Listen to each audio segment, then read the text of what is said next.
La carta de Pablo a los Efesios. La historia de cómo Pablo llegó a la ciudad de Éfeso es realmente interesante. Puedes leerla en Hechos capítulo 19. Éfeso era una ciudad enorme, el epicentro de la adoración a la mayoría de los dioses griegos y romanos. En esta ciudad, Pablo tuvo una labor misionera realmente efectiva y muchas personas se convirtieron en seguidores de Jesús. Años más tarde, después de haber sido aprisionado por los romanos, Pablo escribió esta carta. El flujo de pensamiento en la carta se divide en dos mitades muy claras. En la primera mitad, Pablo explora la historia del Evangelio, cómo toda esta historia llega a su clímax en Jesús y en la creación de su comunidad multiétnica de seguidores. La segunda mitad de esta carta se enlaza con la primera con la palabra pues, y aquí Pablo explora cómo la narrativa del Evangelio debe afectar cada parte de nuestras vidas, a nivel personal, en nuestros vecindarios, comunidades y familias. Así que profundicemos para ver cómo Pablo desarrolla todos estos temas. El capítulo 1 se inicia como un hermoso poema al estilo judío, donde Pablo alaba a Dios Padre por las cosas asombrosas que ha hecho en Cristo Jesús. Desde la eternidad pasada, el Padre determinó elegir y bendecir a el pueblo del pacto. Recuerda aquí la familia de Abraham y a Génesis 12, versículos 1 al 3. Y a través de Jesús, ahora cualquier persona puede ser adoptada en esta familia. La muerte de Jesús cubre aún nuestros peores pecados, nuestros peores fracasos, y encontramos en Jesús la gracia de Dios. De hecho, dice Pablo, la gracia ha abierto un camino completamente nuevo para nosotros entender cada parte de nuestras vidas. Él dice en el capítulo 1, verso 10, que el propósito de Dios era reunir bajo el dominio de Cristo, título que significa Mesías, todas las cosas, tanto en el cielo como en la tierra. El plan de Dios siempre fue tener una numerosa familia de seres humanos restaurados, unificados en Jesús el Mesías. Este propósito divino se hizo claro, dice Pablo, cuando nosotros fuimos hechos parte de esa familia.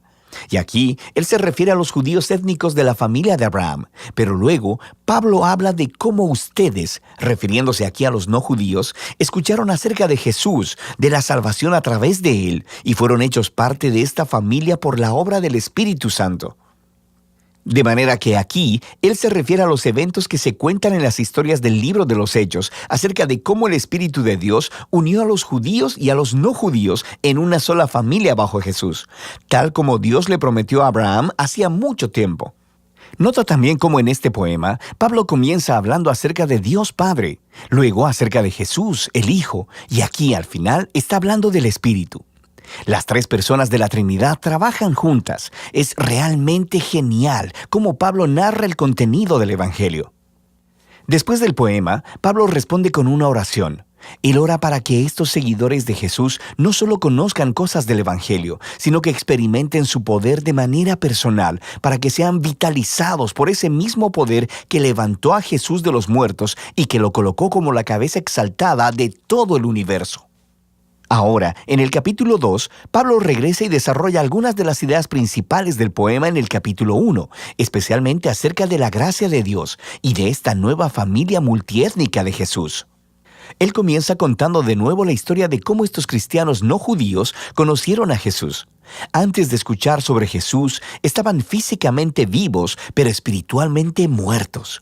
Estaban atrapados en una vida sin propósito, de egoísmo y de pecado, y además estaban engañados por las oscuras fuerzas espirituales del mal.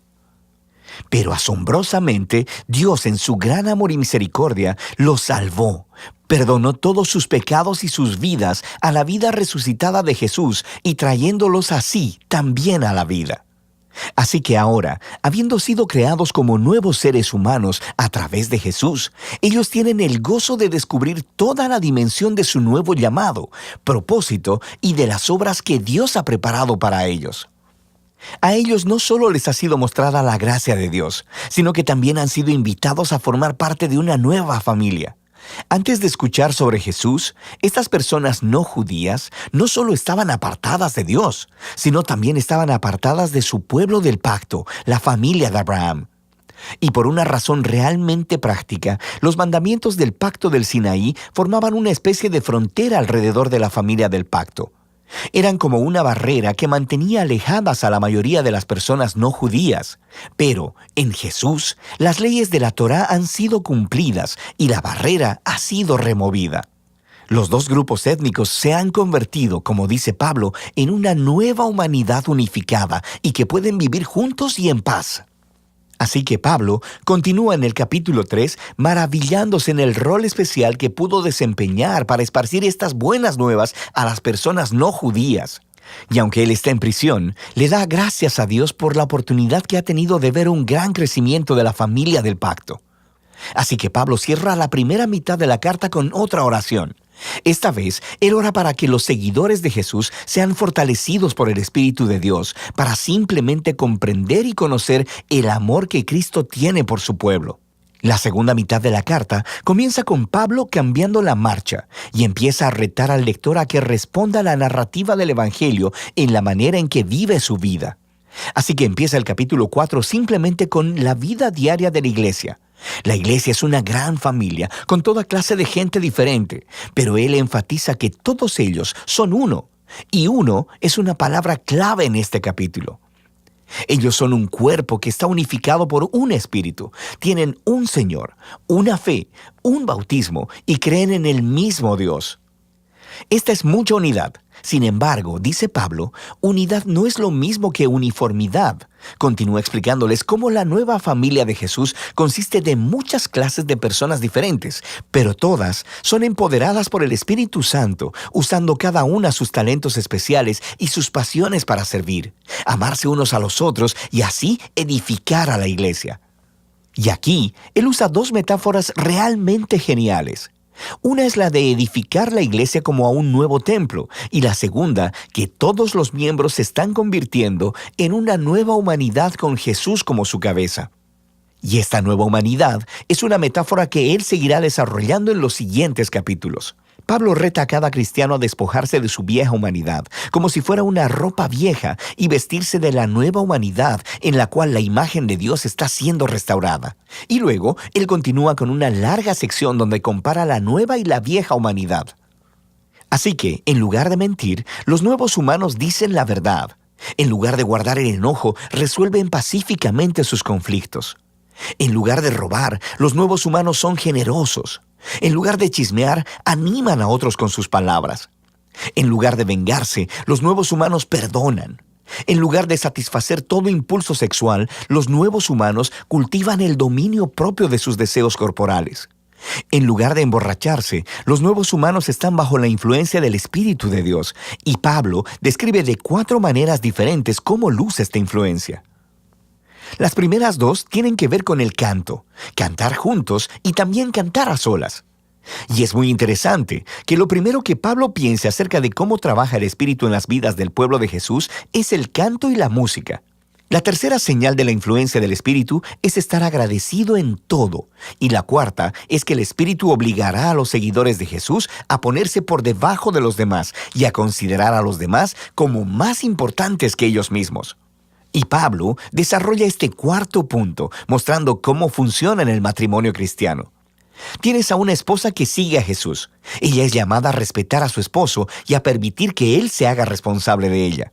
Y el esposo es llamado a amar a su esposa y a usar su responsabilidad para someter su agenda egoísta y priorizar el bienestar de su esposa por encima del suyo. Y Pablo dice que esta clase de matrimonio está representando la narrativa del Evangelio. Las acciones del esposo imitan a Jesús, su amor y autosacrificio. Las acciones de la esposa imitan a la iglesia, quien permite que Jesús la ame y la renueve.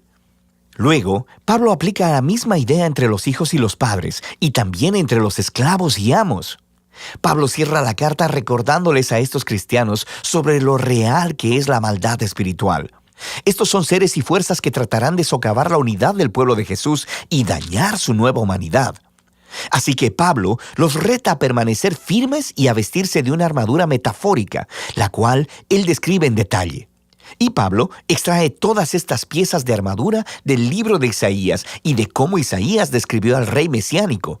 Así que ahora, como seguidores del Mesías, debemos hacer nuestros los atributos del Mesías, ya que formamos el cuerpo de Jesús. De manera práctica, creo que Pablo quiere que los cristianos empiecen a formar nuevos hábitos, utilizando la oración, las escrituras y nuestras relaciones de los unos con los otros para proactivamente ayudarnos a crecer y a madurar como seguidores de Jesús. Y esa es la carta a los Efesios, una muy poderosa.